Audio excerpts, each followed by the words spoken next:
Bonjour, bonsoir, bienvenue sur la chaîne du Sorcerer. Comme d'habitude, suite de comment on appelle ça?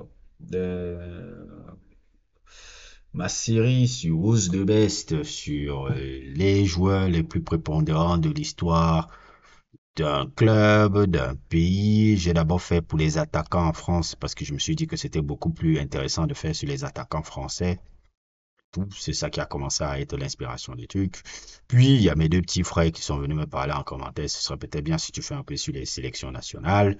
J'en ai fait sur Bordeaux. Si vous n'avez pas vu sur Bordeaux, j'en ai fait sur l'Argentine. L'Argentine, j'ai pas fait sur toute l'Argentine. J'ai fait sur Messi et Maradona et tout. Si vous n'avez pas vu, vous allez aussi le regarder, ces trois sujets-là. Je pense que ça va vous intéresser. Je suis content des scores, un peu comme je m'attendais.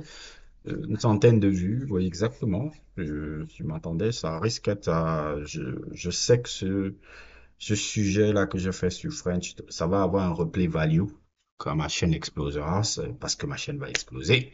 Ça, c'est clair, net et précis. Je regarde comment les commentaires qu'on m'envoie, souvent en inbox, à quel point même sur Instagram, je vois les gars, je vois mon cousin, comment il réagit. Il dit, gars, ton truc là, c'est, truc, ça va exploser, ça va exploser. Il faut être patient.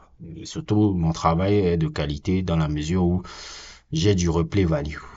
C'est, c'est, c'est ça qui est intéressant, c'est que j'ai du replay value. Et le replay value, c'est beaucoup plus intéressant. Faut pas avoir moi, j'aime pas avoir des contenus YouTube qui sont trendy pour le moment. Non, je veux quelque chose qu'on peut revenir dans 10 ans, 20 ans, 30 ans, 40 ans, quand on regardera ces vidéos. Et c'est pour ça que je fais les vidéos. Je fais des vidéos qui vont essayer de grandir dans le temps.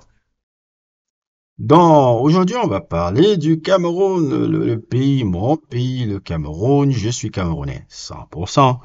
Grandi, né au Cameroun, grandi au Cameroun, et qui culturellement, voilà, est Camerounais, quoi, sur tous les plans. Natif camerounais, culturellement camerounais, mais je suis aussi un gars qui a su s'émanciper de certains codes de mon pays parce que déjà petit, j'étais quelqu'un qui n'aimait pas follow les codes comme tout le monde.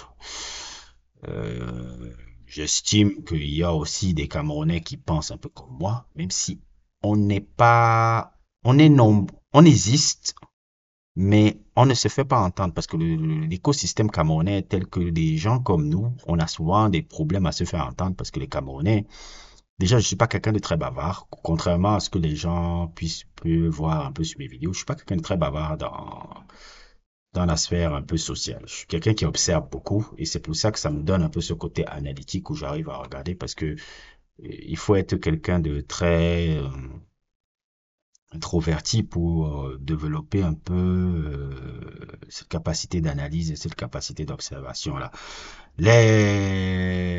Au Cameroun, on aime les gens bavards, on aime le brocan, on aime le truc. Dès que tu es calme un peu, en tout cas à mon époque, on n'aime pas trop là. En tout cas, l'Africain, j'ai remarqué ça.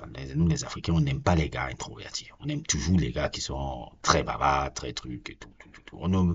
C'est-à-dire en Afrique, surtout en Afrique centrale, on valorise trop l'extraversion. On valorise très peu l'introversion.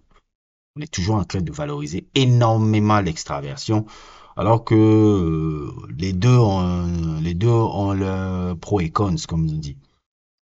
Il y a du bien dans l'extraversion, il y a aussi de la connerie dans l'extraversion. Il y a du bien dans l'introversion et il y a aussi de la connerie dans l'introversion.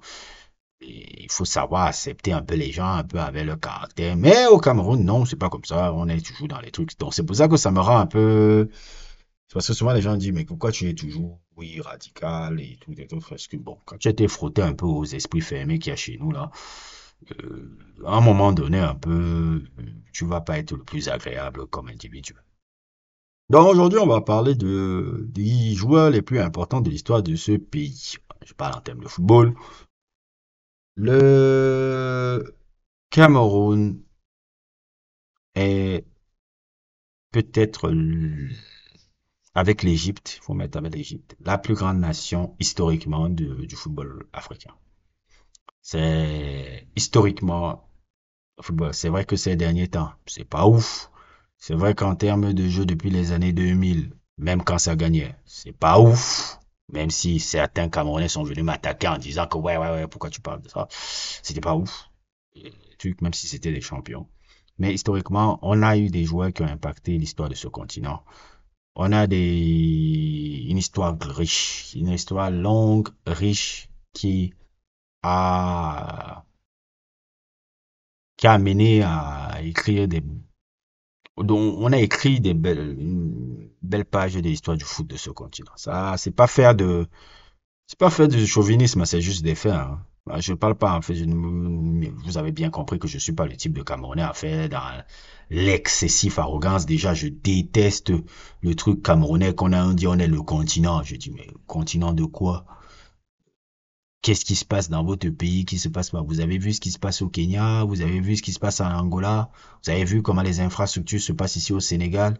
Vous êtes le continent alors que tout est archaïque au pays. Nous on dit on est le continent. Donc, voilà, c'est parce que quoi, c'est le football. Non, tu vois, c'est un peu ça ce qui m'énerve un peu avec l'arrogance camerounaise, hein, parfois insupportable.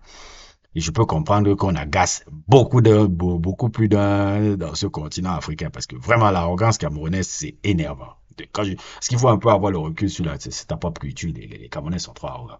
Moi, mon arrogance camerounaise, j'essaie toujours de la baser sur des faits. Mon ego camerounais, je essaie toujours de la baser sur des faits. Moi, j'ai toujours voulu, si je dois dire des choses, si je dois faire preuve d'arrogance, je dois faire preuve d'arrogance sur des faits. Sur des faits. Pas essayer d'extrapoler, de défendre tout ce qui est le Cameroun. Non, je défends le Cameroun quand il faut défendre le Cameroun. J'insulte le Cameroun quand il faut insulter le Cameroun. Et quand je vois d'autres gens insulter le Cameroun, j'essaie toujours de me voir, est-ce qu'ils ont tort ou raison dans ce qu'ils disent? Et quand s'ils ont tort, s'ils n'ont pas tort, je veux dire, ils ont, ils ont pas tort. Et tout, peut-être de la forme pour insulter le pays, je sais, peut-être ça passe peut-être moi, mais je dis, sur le fond, ils n'ont pas tort, je vais pas faire des trucs. C'est quand ils ont tort que je commence à dire, non, non, non, non, non, non, non, c'est pas, non, c'est-à-dire le bon sens, quoi. Il faut voir qu'à mon on a eu beaucoup de joueurs, on a beaucoup de joueurs, notre histoire est longue, notre histoire est grande, notre histoire est truc dans le football, et tas, trois trucs. Donc, sans plus tarder, on va commencer un peu avec les joueurs qui ont été importants pour le football camerounais. On va commencer par peut-être la première star, la première figure euh, de l'histoire du football camerounais. J'ai envie de parler de Samuel Mbappé Lépé. Mbappé Lépé, on n'a pas d'image de lui. Je ne peux pas dire que je connais Mbappé Lépé parce qu'il n'y a pas de vidéo sur le gars. Et même, il y a très peu de vidéos d'archives sur le mec. C'est un peu une figure légendaire, mystique un peu du football de notre pays parce qu'il est considéré comme la première star camerounaise. Vainqueur de la Ligue des Champions avec Oryx, la première Ligue des Champions africaine, c'est Oryx qui l'a gagné et il était la star de l'équipe. Mbappé était décrit comme un milieu de terrain technique et qui avait une frappe de balle puissante et un personnage qui a été raconté à travers un peu les discussions pas de tes grands tontons, mais de tes grands-parents, qui eux l'ont vu parfois au stade, peu par le truc, et ça a créé un peu un mythe sur le personnage. Un mythe un peu personnage, un peu de oui, Mbappé l'épée, parfois peut-être extrapolé un peu, parfois le mythe est extrapolé et tout, mais il en reste pas moins une figure principale du football camerounais. C'est-à-dire qu'avant de commencer à parler autre, tout même Eto'o lui a bien dit quand il est revenu, il est devenu président de la fédération, il dit voilà ce qu'il disait sur Samuel Mbappé l'épée. On ne peut pas ne pas énoncer son nom. Il est comment on appelle ça? C'est l'édifice du football camerounais.